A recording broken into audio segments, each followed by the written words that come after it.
Nel cervello dell'uomo c'è un misterioso meccanismo che si attiva al momento della nascita e della morte. Ormai diversi ricercatori e diversi scienziati sono convinti che in punto di morte il cervello rilascia in grandi quantità endorfine e altri neurotrasmettitori come la serotonina e la DMT, che ha un termine tecnico impronunciabile. La dimetiltriptammina. Non sono state fatte sperimentazioni dirette sull'uomo, ma diversi scienziati hanno spesso indicato tale meccanismo per spiegare le esperienze di premorte o NDE, Near Death Experience. sostenendo che le NDE sarebbero provocate da un trip di neurotrasmettitori che provocano la sensazione di calma e benessere, ma anche di sostanze psichedeliche che provocano le allucinazioni, appunto la DMT. Se la scienza usa tale meccanismo per dare una spiegazione alle NDE, possiamo affermare che questo meccanismo è reale. Ma a che cosa serve? Qual è lo scopo evolutivo di tale meccanismo? Gli scienziati avanzano solo ipotesi, proviamo ad approfondire.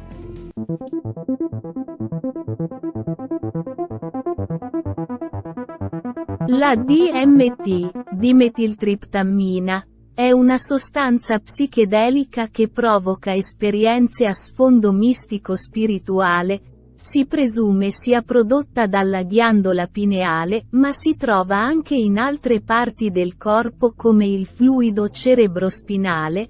È il più potente allucinogeno esistente in natura. La spiegazione ufficiale sostiene che si tratta di un meccanismo di difesa per la coscienza, e serve a superare un momento di shock, come al momento della morte, della nascita o in occasione di forti traumi fisici o psicologici. Inizialmente si pensava che il rilascio di tali sostanze fosse dovuto a una repentina decomposizione delle cellule del cervello al momento della morte, ma si è recentemente scoperto che tali cellule ci mettono ore prima di decomporsi, come avviene per le altre cellule del corpo. Studio guidato da Sam Parnia. Quindi il meccanismo di rilascio della DMT non è provocato dalla decomposizione delle cellule, ma è una funzione ben precisa del corpo e servirebbe ad alleviare il dolore nei momenti critici della vita. Tuttavia, nella maggior parte dei casi il momento della morte non è un momento di shock, poiché siamo così stremati dalle condizioni fisiche o dai farmaci che non riusciamo nemmeno a capire cosa sta accadendo. Siamo inconsapevoli. E allora, per quale motivo interviene questo meccanismo se non siamo sotto shock? Ma soprattutto, la scienza ufficiale, o buona parte di essa, sostiene che la coscienza è un prodotto del cervello e che scompare al momento della morte poiché il cervello smette di funzionare. Ma allora come mai il nostro corpo ha sviluppato un meccanismo per preservare la coscienza nel momento in cui sta per scomparire? Nel momento in cui non serve preservarla? Forse si tratta di un errore evolutivo? Non credo.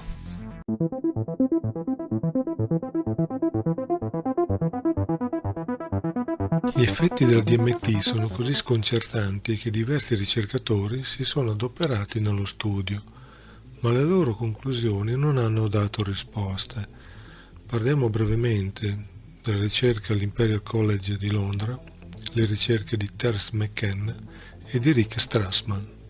Ricerca svolta dell'Imperial College di Londra ha come protagonisti 13 volontari che hanno assunto la DMT con lo scopo di vivere l'esperienza ai confini della morte, per verificare le stesse sensazioni e visioni che si verificano nelle NDE.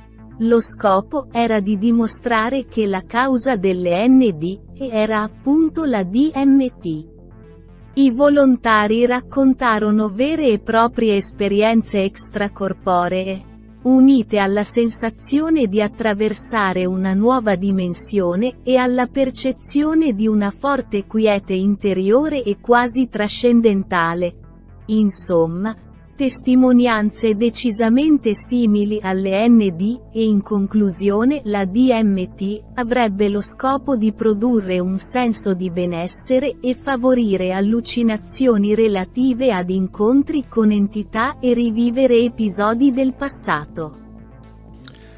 Quello che emerge da questa ricerca, ma anche da quella di Strassman, è la ripetibilità e la riproducibilità del fenomeno, caratteristica necessaria affinché il fenomeno venga riconosciuto scientificamente. Tutti i volontari dello studio hanno parlato di esperienze simili che riguardano incontri con entità aliene, figure spirituali, ma anche di rivivere episodi del passato, come appunto avviene nell'esperienza di premorte. Il tema delle esperienze di premorte lo approfondirò maggiormente in un altro video. Ora passiamo alla ricerca di Terence McKenna. Terence McKenna ha fatto sperimentazioni su se stesso, e sostiene che la DMT porta a stati alterati di coscienza. Ovvero porta la coscienza altrove. Le sue teorie sono sostanzialmente supposizioni, e non sono prese in considerazione dalla comunità scientifica. Ecco le sue parole. La DMT non è una delle nostre illusioni irrazionali. Ritengo che le esperienze vissute con l'assunzione di DMT siano vere. È una dimensione vicina a noi. Dobbiamo inviare esperti intrepidi, con il compito di esplorare e di riferire su quanto troveranno. Quello che stiamo per scoprire è che la morte non punge, che il luogo in cui penetri con la DMT è un'ecologia di anime umane in una diversa dimensione. Siamo in una specie di piccolissimo utero, le nostre vite sono solo delle stazioni, e non è qui che siamo destinati a realizzarci come esseri umani. È uno stadio della metamorfosi, come può esserlo la pupa per la farfalla. McKenna dice di avere la sensazione di entrare nell'aldilà, in un iperspazio, un ambiente molto diverso dalla vita reale, ma con la sensazione di familiarità poiché si entra in contatto con entità che ci conoscono, che fanno parte della nostra esistenza come avviene con le abductions. McKenna prese spunto dalle ipotesi parafisiche di Kiel e Vallée, teorizzò che tali entità si mostrassero a noi a seconda del nostro background culturale, cambiando nel tempo e nelle diverse culture. Tra le popolazioni arcaiche come spiriti degli antenati, nel Medioevo come fate ed elfi, ai santi cristiani come angeli e demoni e infine, nell'era moderna, come alieni venuti dallo spazio cosmico. A questo punto arriviamo a Rick Strassman, un medico specializzato in psichiatria, vicino quindi al mondo della scienza. Infatti la sua ricerca rispetta le metodologie scientifiche. Strassman porta alla luce un dettaglio fondamentale. Gli effetti della DMT cambiano profondamente in funzione della quantità assunta. Strassman fece il suo studio iniettando la DMT a decine di volontari. Ecco alcune citazioni dal famosissimo libro DMT, La molecola dello spirito. La dissociazione tra la mente e il corpo andava di pari passo al dispiegarsi delle visioni. In genere, sentivamo frasi come: non avevo più un corpo, il mio corpo si era dissolto, ero pura consapevolezza. Sembrava esserci la sensazione chiaramente identificabile di un movimento della coscienza lontano dal corpo, come un cadere, un sollevarsi, un volare, in assenza di gravità e in rapido movimento. I nostri volontari non solo vedevano queste cose, ma avevano l'incrollabile certezza di trovarsi davvero in quel luogo. Ancora più impressionante fu l'apprensione per le figure umane e aliene, che sembravano essersi accorte della presenza dei volontari e interagivano con essi. C'era chi li definiva entità, esseri, alieni, guide e aiutanti. Le forme di vita assomigliavano a clown, rettili, mantidi, api, ragni, cactus e figure stilizzate. Le visioni duravano finché l'organismo dei volontari non metabolizzava rapidamente la DMT. I volontari vedono e percepiscono entità che rivedono nelle successive sedute. Le entità li manipolavano, comunicavano con loro, gli mostravano delle cose, li aiutavano o gli facevano delle domande. Ci sono diverse testimonianze molto simili a quelle delle abductions. Ecco alcuni estratti. Come mi hai suggerito, sono andato con loro. C'erano dei ricercatori clinici che esploravano l'interno della mia mente. Mi hanno inserito nelle pupille delle specie di lunghi arnesi a fibra ottica. C'erano 4 diversi esseri che mi guardavano dall'alto, come se mi trovassi sul letto di una sala operatoria. C'erano degli esseri. Stavo cercando di trovare un modo per capire cosa stesse succedendo. Sono stato trasportato con un carrello. Avevano uno spazio pronto per me. Non erano così sorpresi come lo ero io. Era incredibilmente non psichedelico. Ero in grado di prestare attenzione ai dettagli. C'era una creatura principale che sembrava essere dietro a tutto, supervisionando ogni cosa. Gli altri erano dei subordinati, o degli insubordinati. Il loro lavoro sembrava essere quello di fare dei test, esaminare, analizzare e perfino modificare la mente e il corpo dei volontari. Strassman sosteneva che l'esperienza cambiava in funzione della quantità di DMT iniettata, ogni persona aveva soglie diverse. Una quantità eccessiva portava ad esperienze con entità aggressive e invasive, mentre la dose giusta ad incontri benevoli.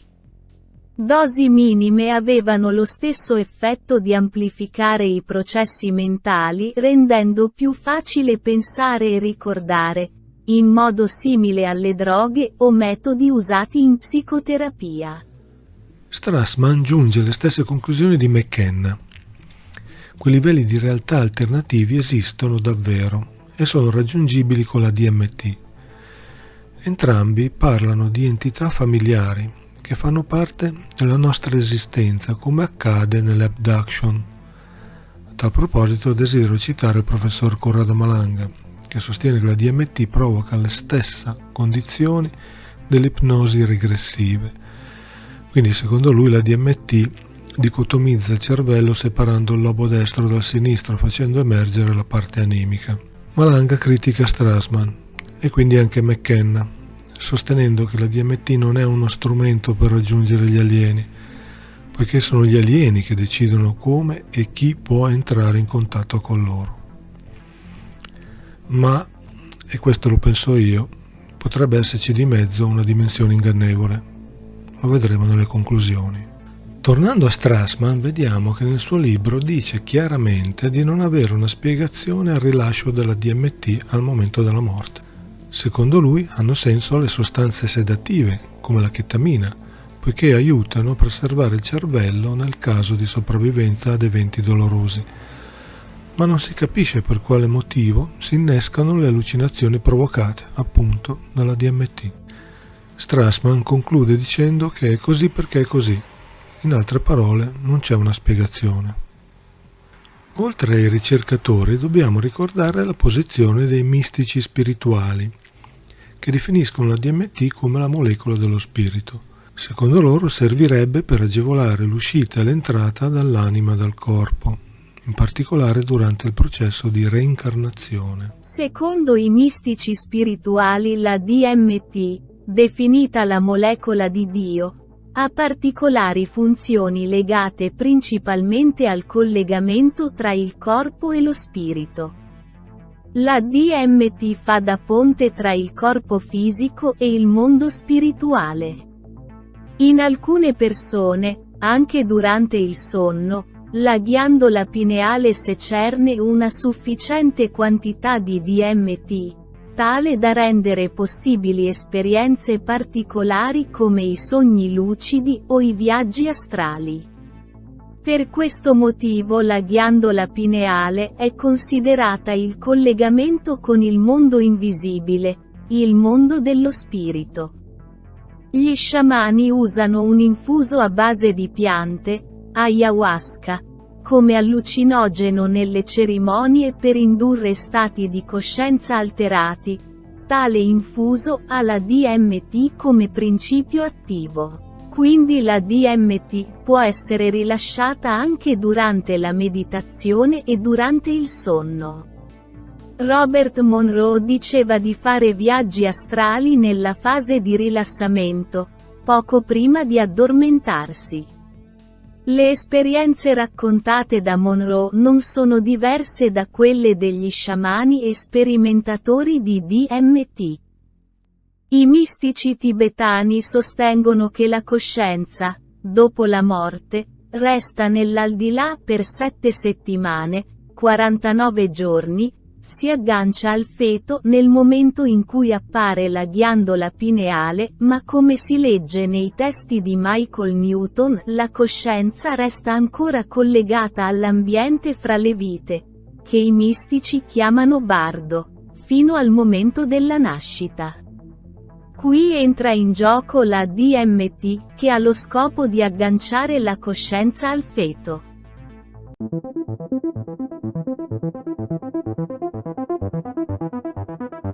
Il primo elemento che mi fa riflettere è la capacità del corpo di smaltire la DMT. I sistemi enzimatici del cervello la smaltiscono in pochissimi minuti, poiché si tratta di una sostanza che il nostro corpo conosce molto bene. Se qualcuno fosse in grado di controllare la DMT, potrebbe provocare delle allucinazioni nelle persone, senza essere scoperto. A questo punto si potrebbe pensare che molte situazioni anomale come abduction, apparizioni mariane, sogni lucidi, fantasmi, potrebbero essere collegate a una disfunzione del cervello che produce troppa DMT. Ma c'è un elemento che ci toglie questo dubbio. Il tipo di allucinazioni che prevede interazioni con esseri anomali avviene solo con la quantità giusta di DMT, come abbiamo visto nella ricerca di Strassman. Quindi il nostro corpo sa benissimo quello che sta facendo e al momento della morte inietta la giusta quantità. Ma su cosa agisce la DMT? Si potrebbe pensare che agisce sul cervello, ma i pazienti che hanno avuto esperienze di premorte erano stati giudicati clinicamente morti e alcuni di loro avevano ancora gli elettrodi dell'elettrocefalo che non registravano alcuna attività cerebrale. Eppure il paziente sperimentava le allucinazioni provocate dalla DMT. Per questo motivo, secondo me, l'obiettivo della DMT non è il cervello, ma la coscienza. La DMT provoca allucinazioni alla coscienza, che si sta allontanando dal corpo. Il mio sospetto è che la DMT sia lo strumento che permette di condurre le coscienze in un ambiente controllato, una realtà virtuale, dove le coscienze vengono manipolate e convinte a collegarsi a una nuova vita. L'ambiente fra le vite, come descritto dai pazienti di Michael Newton, e che i tibetani chiamano bardo, o il paradiso di diverse regioni, secondo me è fittizio. Probabilmente la DMT ha anche lo scopo di eseguire una prima cancellazione dei ricordi al momento dell'inizio di una nuova esperienza di vita. Ma questo argomento lo approfondirò in un video dedicato alla reincarnazione. Ovviamente non è solo il meccanismo della DMT a portarmi verso queste conclusioni. Altri elementi li espongo in altri video. Poi giudicherete voi se si tratta di fantasia, fantascienza o se vale la pena di approfondire.